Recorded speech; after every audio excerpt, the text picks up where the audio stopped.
পৃথিবীর ইতিহাসে অনেক কাহিনী আছে যেখানে একজন গুনাহগারী আল্লাহর কাছ থেকে সবচেয়ে বড় দয়া পেয়েছেন। আজ আমরা শুনবো এমনই এক মহিলার গল্প যার তওবা এত গভীর ছিল যে মহানবী নিজে তার জন্য আল্লাহর কাছে দোয়া করেছেন। এই গল্প আমাদের শেখায় ইসলামে তওবার পথ কতটা পরিষ্কার এবং আল্লাহ কতটা করুণাময়। প্রিয় দর্শক শ্রোতা, কুরআনের আলো সকলের কাছে পৌঁছাতে আমাদের চ্যানেলটি সাবস্ক্রাইব করুন।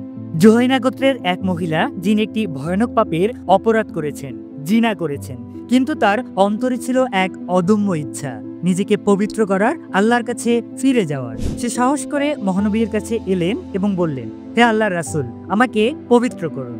মহানবী অবাক হলেন এবং জিজ্ঞেস করলেন, তুমি কি করেছো? মহিলা নির্ভীকভাবে উত্তর দিলেন, আমি জিনা করেছি আর গর্ভবতী হয়ে গিয়েছি।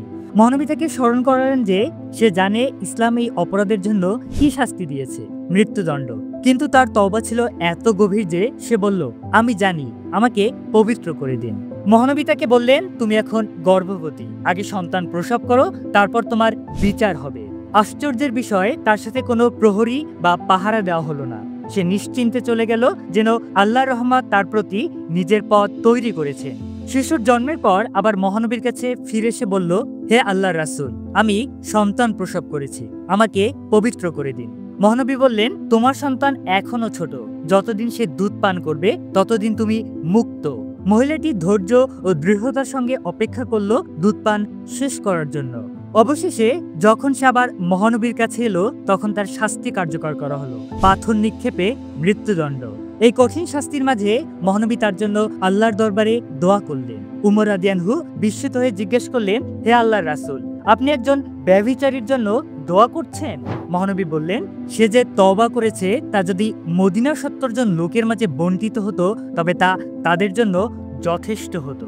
অর্থাৎ তার তওবা এতটাই পরিপূর্ণ ছিল যে আল্লাহর কাছে গিয়ে তার মন পরিবর্তন হয়ে গিয়েছিল। এই কাহিনী আমাদের শিক্ষা দেয় ইসলামে তওবার গুরুত্ব অসীম। যত বড় পাপই করি না কেন, যদি মন থেকে সৎভাবে ফিরে আসি, আল্লাহ আমাদেরকে ক্ষমা করবেন।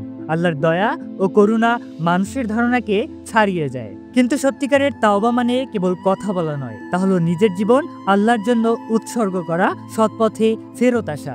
এই মহিলা তার তওবার মাধ্যমে তার পুরনো পাপকে মুছে দিয়েছিলেন। দর্শক, আমরা সবাই ভুল করি, পাপ করি, কিন্তু হাল ছেড়ে দেওয়া ঠিক নয়। যদি সত্যিকারের তাওবা করি, আল্লাহ তা গ্রহণ করবেন, সে যত বড় পাপ হোক না কেন। আসুন আমরা এই গল্পের মাধ্যমে পাপ থেকে মুক্ত হই।